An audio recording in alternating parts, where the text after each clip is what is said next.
1978లో MLA అయ్యాను. 47 సంవత్సరాలైంది. ఇంకొక 3 సంవత్సరాలైతే 50 సంవత్సరాలు అవుతుంది. 5 దశాబ్దాలుగా నన్ను ఆదరించారంటే, అప్పుడు ఇప్పుడు అదే ప్రేమ చూపించారంటే నా జీవితం మీకు అంకితం తప్ప నాకు ఎలాంటి కోరికలే లేవని చెప్పి మరొకసారి విజ్ఞప్తి చేస్తున్నాను.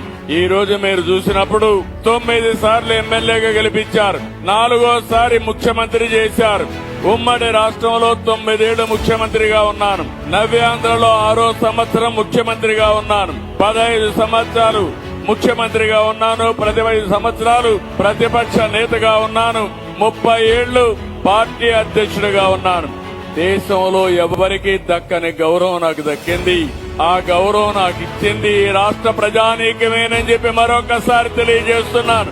అలాంటి మీకు ఇలాంటివి చూసుకున్నప్పుడు నా ప్రయాణాన్ని, నా ప్రస్థానాన్ని తలుచుకుంటే నా గుండె ఆనందంతో ఉప్పొంగుతా ఉంది. మిమ్మల్ని చూసినప్పుడు నా మీద మీరు చూపించిన అభిమానానికి నేను కూడా మీరు ఒక్కసారి ఆలోచిస్తే ఎన్టీ రామారావు గారి దగ్గర పనిచేశాను.